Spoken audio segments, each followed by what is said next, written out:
एक छोटे से गांव में रमेश नाम का एक युवा फल बेचता था। उसके पास एक छोटी सी ठेली थी जिस पर वह रोज तरह तरह के ताजे फल रखकर बेचता था।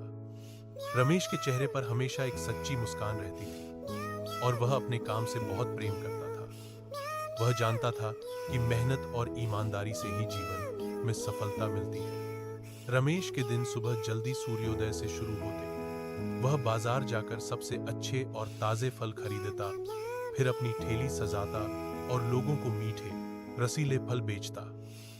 उसे अपने काम में बहुत खुशी मिलती थी, चाहे वह ज्यादा मुनाफा कमाता हो या कम।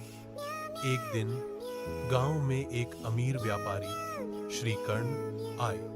वह शहर से बड़े सम्मान के साथ आए थे और उनका बड़ा व्यापार था। वह गांव के लोगों को नौकरी और व्यवसाय के कई अवसर देना चाहते थे, परंतु उनकी नजरें हमेशा बड़े और चमकदार कारोबारों पर टिकती थी। श्री कर्ण बाजार से गुजर रहे थे, तभी उनकी नजर रमेश की ठेली पर पड़ी। उन्होंने रमेश को फल बेचते देखा। रमेश के चेहरे पर जो सादगी और खुशी थी, उसने कर्ण को प्रभावित किया। कर्ण ने रमेश के पास जाकर पूछा, तुम रोज कितनी कमाई करते हो?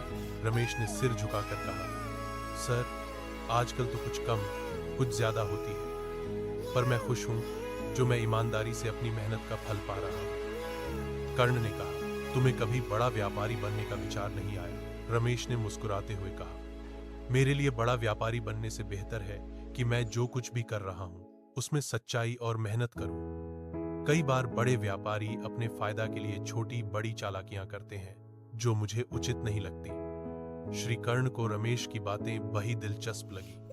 वे सोचने लगे कि यह छोटा फल बेचने वाला युवक कितना सरल, ईमानदार और प्रसन्न है, जबकि अमीर व्यापारी के जीवन में कई बार दिखावा, शेखी और द्वेष भी होता है। गांव में कुछ दिनों तक कर्ण रमेश से मिलने आते रहे। उन्होंने देखा कि रमेश खुशी खुशी अपने छोटे व्यवसाय को संभालता है, लेकिन वह हमेशा दूसरों की मदद भी करता है। गांव के कुछ गरीब बच्चों को वह फल मुफ्त देता और मेहनती लोगों का मनोबल बढ़ाता। इसी दौरान श्री कर्ण को अपनी जिंदगी की कुछ कमियां नजर आने लगी। वह जब शहर जाकर अपने विशाल कारोबार में उलझ जाते तो तनाव और चिंता में डूब जाते। उन्होंने महसूस किया कि पैसा और बड़ी दौलत आत्मा की सच्ची संतुष्टि नहीं ला पाती। एक दिन कर्ण ने रमेश से कहा, तुम्हारे जैसा मनुष्य आजकल बहुत कम मिलता है। तुम्हारी सादगी और मेहनत से मैं प्रेरित हुआ हूं। क्या तुम मेरे साथ शहर चलोगे? मैं तुम्हें बड़ा व्यापार सिखाऊंगा। तुम्हारी मेहनत और मेरी पूंजी से बहुत बड़ा काम हो सकता है। रमेश ने थोड़ा सोचा और जवाब दिया, सर, मैं आपकी इच्छा समझता हूं, लेकिन मैं अपने गांव और अपने काम से बहुत जुड़ा हूं। मेरा स्वभाव बड़ा व्यवसाय करने का नहीं, बल्कि ईमानदारी से छोटे काम करने का है। अगर मैं बड़ा व्यापारी बन भी गया तो क्या मैं अपनी खुशहाली पा पाऊंगा? ऐसा मुझे नहीं लगता। श्री कर्ण ने समझा कि हर किसी की खुशी अलग होती है।